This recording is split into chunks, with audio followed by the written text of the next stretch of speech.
Hi, all. DT Neil, talking more about storytelling, writing life, and that sort of things. And if you like my ruminations, do please like and subscribe. Picking up again where I left off, in this, I'm going to be talking about cyberpunk specifically. One of the more credible aspects of cyberpunk is just how much it's paralleling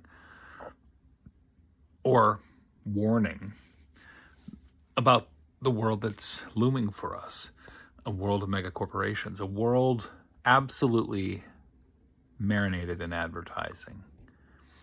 Any cyberpunk worth its neon shows a world where you cannot go anywhere without advertisements. And if you haven't seen that, then you're not following cyberpunk in any fashion. But that threat of the all-consuming hustle culture is, for me, one of the most prophetic warnings that cyberpunk offers. And sadly and frighteningly, it's why we're careening toward that kind of world. You know, on any given day, be aware of the advertisements that you see. Now, you know, we aren't quite to the point of the the massive ad holograms walking around or on the sides of buildings. We're getting there, but we're not quite there yet. But that's coming, inevitably. And that sense of being this individual surrounded in a totalitarian world of advertisements, the untruths, the illusions, and delusions that are everywhere. And that aspect of the world should be very frightening, because the idea of just being able to be at peace and to have some peace and quiet. I see that a lot from people. People talk, just need to get away from all the noise. I think people are starting to feel that. It does get to you. Notifications from your phone, unless if you haven't disabled the notifications, but even having a phone like that. Social media, the onslaught of misinformation and disinformation. Excuse me. And, cyberpunk very trenchantly exposes that idea. You look out your window and there's an advertising blimp pitching to you, or you walk through a store and it's got geofencing and it's tracking you and sending you propositions about whatever product that they're trying to sell. And the idea of individuals, humans, living in that that hustle culture, it's dystopian, it's disturbing, and it picks up where I think Brave New World, Aldous Huxley, like he very, very presciently covered that idea well before the consumer culture even existed meaningfully. He saw it, and I always give him credit for that. But cyberpunk picks up where he left off, and that idea of,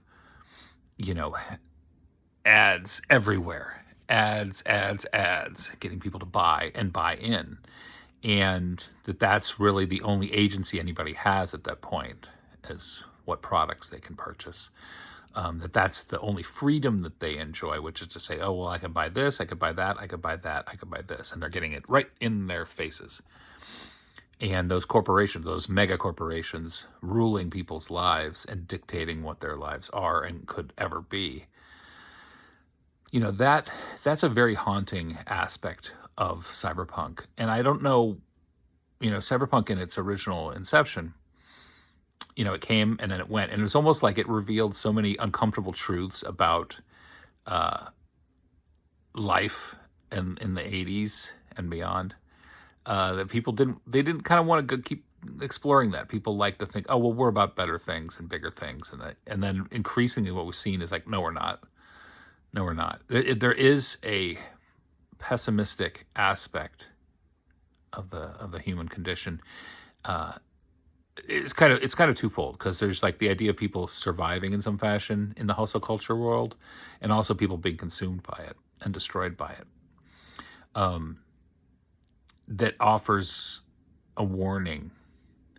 And unfortunately, in a world captive to the whims of billionaires, the idea of democracy becomes almost sentimental. The idea of everyday, ordinary people being able to proceed against the whims of billionaires is daunting. Now, it's not to say it's not a worthwhile fight, because it is. It is. It's a necessary fight for the survival of our species. However, those billionaire whims, and soon at some point will be trillionaire whims, don't forget that, those literally buy into the very worst aspects of human nature and humans' propensity for self-deception. And so you see, I'm winding all this all kind of together in this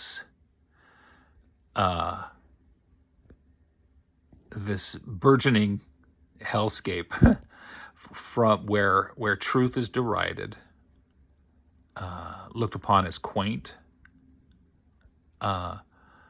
and deception, misinformation, disinformation, manipulation, illusion, and delusion become the currency of the world. And in that setting, objective truth withers and dies. Democracy withers and dies in a realm of world of deception. So we find ourselves as a species. Do we embrace comfortable lies? Do we embrace validating deceptions? Do we reject harsh truths about who we are, what we are, where we're going, what we stand for, what we think we stand for? Those things, those aspects thematically are what give, from my perspective, cyberpunk additional relevance in our day-to-day existence. And this is why I view the writerly understanding of truth and untruth. By being illusionists, we understand more than most, I think, just how precarious all of that is. That in a world bathed in bombast and lies, that holds contempt for truth, we as a species face our own extinction, either as human beings or even as a species.